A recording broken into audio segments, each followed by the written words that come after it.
Sr. Presidente, Sr. Ministro do Estado de Estado. Sr. Ministro, deixe-me dizer-lhe com toda a cordialidade que para quem, como eu e o Partido Socialista, sempre teve as maiores dúvidas sobre a estratégia que o Sr. Ministro estava a seguir, e na altura própria o avisou para os efeitos dessa estratégia, que é penoso, com franqueza, ouvir este debate. O Sr. Ministro não reconhece, na minha opinião, nenhum dos erros da sua estratégia, não emenda nenhum deles, não corrige nenhum deles e aumenta a receita. E a verdade, e diz que aumentando a receita, nós vamos entrar numa terceira fase de investimento. Eu creio, Sr. Ministro, deixe-me dizer-lhe que eu acho que o Sr. Ministro vai se enganar outra vez. E admiro-me, com toda a franqueza e cordialidade, lhe digo, como é que o Sr. Ministro assume a responsabilidade política de deixar o país como já está e como vai piorar quando o Sr. Ministro deixar a sua pasta. Porque a verdade é esta, o Sr. Ministro diz que o relatório da OCDE é um relatório que são décimas. Não são décimas, Sr. Ministro. O Sr. Ministro previu para o desemprego 123,7.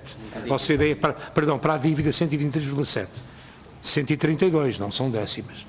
Previu para o investimento, não é? Portanto, uma retração de 3,2. Ou de 7,6. Tem 10,7, ou 10,6, que é o maior queda de investimento na OCDE. Quer dizer, o Sr. Ministro diz que isto foi feito, que estas previsões do relatório foram feitas antes de incorporar esta estratégia. Vão ser piores, então. Porque, Sr. Ministro, quando o Sr. Ministro corta mais 3,2 mil milhões de euros, portanto, passa de 728 milhões para 4,315, Sr. Ministro, qual é o efeito que isto tem na procura interna? E o Sr. Ministro, quando fala nestes cortes, recusa-se a identificar os seus setores, criando com isso um pânico grande na administração pública. Criando um pânico, o Sr. Ministro quer evitar o pânico, não dizendo onde é que vai cortar, mas não evita. E por isso o Partido Socialista vai ser forçado a chamar a esta Assembleia todos os ministros setoriais para explicar aquilo que o Sr. Ministro hoje não quis explicar. Em segundo ponto, nós temos o problema dos chamados incentivos. São 50 milhões os nossos cálculos. 50 milhões compensam cortes, aumentos de 3,2 mil milhões.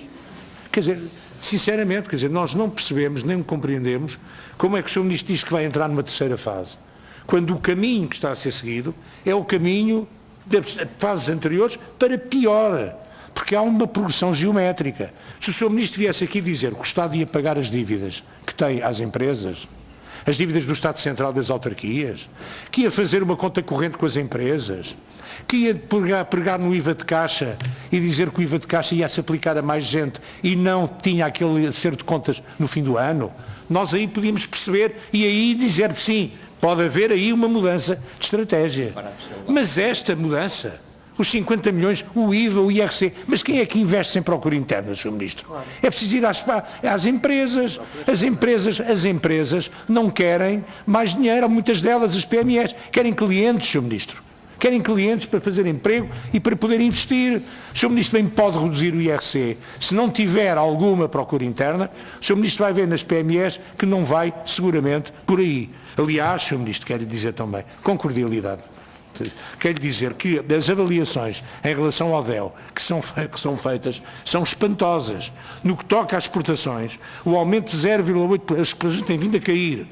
É 7,2% em 2011, já foi muito mais, enfim. 3,3 em 2012, 0,8 em 2013, compreendemos bem as recessões, tudo aquilo, a sobrevalorização do euro. Agora, de repente, para 4,5%, mas há algum milagre ou o Sr. Ministro segue os conselhos do Sr. Presidente e vai a Fátima? Não sei, porque realmente a verdade é que isto é quase impossível. Em relação ao consumo privado, uma queda de menos 3,2 em 2013, aumenta 3,2 mil milhões, portanto, na despesa e sobe para 0,1. Mas como é que é? Isso é possível? Ó, Sr. Ministro, porque se nós não estivéssemos a falar de pessoas, nós até podíamos aqui estar, mas estamos a falar de pessoas desempregadas, de empresários que estão a falir todos os dias, Sr. Ministro. Pequenas e médias empresas, é preciso estar no terreno e perceber o que está a acontecer. Está a ver, Sr. Ministro? E, portanto, quando nós ouvimos esta discussão, sinceramente, não é? Eu acho que é penoso. Fico triste com uma discussão destas, que quando nós realmente não estamos a ignorar o país que temos, o país que somos e o país que queremos, Sr. Ministro. E por isso, Sr. Ministro, eu acabo dizendo que, sinceramente, sinceramente, uma pessoa, enfim, eu não sei como é que há coragem para assumir a responsabilidade política, tenho que admitir, do que está a acontecer e do que pode vir a acontecer. Não quer dizer mais nada, Sr. Ministro.